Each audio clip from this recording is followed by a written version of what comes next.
Halo teman-teman semua, para subscriber. Jumpa kembali kita di video kali ini. Nah, sekarang saya akan memberikan jawaban terkait dengan pertanyaan para subscriber dan sahabat semua yang menanyakan ke saya terkait dengan bagaimana jika pihak tergugat atau termohon tidak menyetujui perceraian ataupun tidak menandatangani surat panggilan dari pengadilan. Nah, oke, sahabat semua.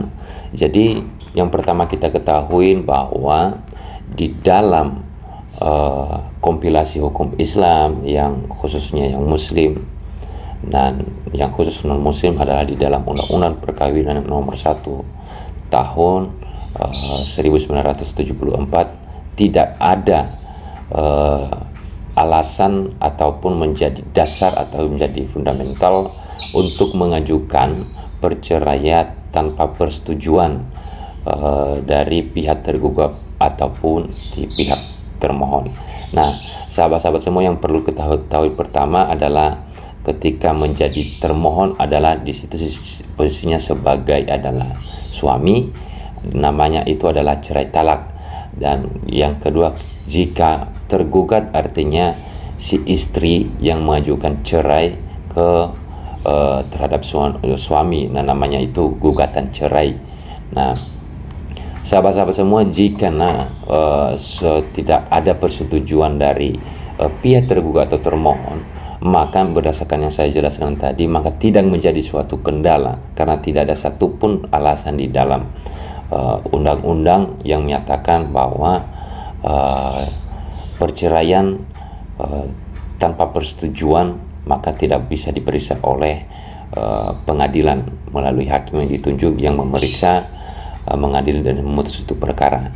Nah, ketika mengajukan gugatan, maka alasan-alasan yang disampaikan oleh pihak penggugat itu harus benar-benar komprehensif atau harus jelas dengan alasan-alasan yang sebenarnya, dengan dapat membuktikan di pengadilan dan dapat memberikan kejelasan yang kemudian yakinnya hakim untuk memutus perkara tersebut untuk diterima. Nah, kemudian ketika sudah mengajukan perceraian di pengadilan, nah kemudian bagaimana nanti kalau surat panggilannya itu tidak ditandatangani oleh pihak tergugat ataupun termohon? Nah, kalau terkait itu adalah itu merupakan kerjaannya jurusita yang kemudian itu adalah merupakan hal yang tidak juga menjadi kendala ataupun menjadi masalah dalam proses persidangan untuk mengajukan untuk diproses gugatan yang diajukan oleh penggugat ataupun pemohon. Nah, di saat disampaikan surat panggilan tersebut, maka jurusita biasanya kalau tidak tahu jelas alamat rumahnya, maka biasanya dititip di kelurahan ataupun desa. Nah, nanti pihak kelurahan atau desa yang mengantar ke alamat atau ke nama orang, ke nama tergugat ataupun termohon untuk menyampaikan relas panggilan tersebut untuk menghadirkan sidang. Nah, teman-teman semua, kalau ada surat persetujuan untuk mengajukan cerai tersebut, membantu penggugat ataupun pemohon mempermudah diterimanya atau diprosesnya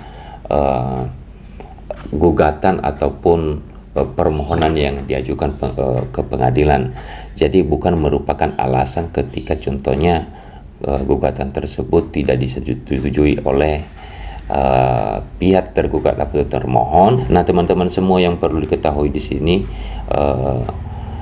yang lebih penting itu adalah ketika mengajukan gugatan ataupun permohonan, maka buatlah alasan-alasan yang kemudian bisa meyakinkan hakim untuk memutus perkara tersebut, yang kemudian menerima sehingga mengabulkan nanti atau memenangkan gugatan tersebut ataupun permohonan tersebut. Nah, kemudian yang ketika mengajukan gugatan ataupun permohonan, berikan alamat yang lengkap dan jelas, karena nanti relas panggilan tersebut atau surat panggilan tersebut dari pengadilan disampaikan ke alamat yang sudah ditentukan dalam gugatan sebelumnya.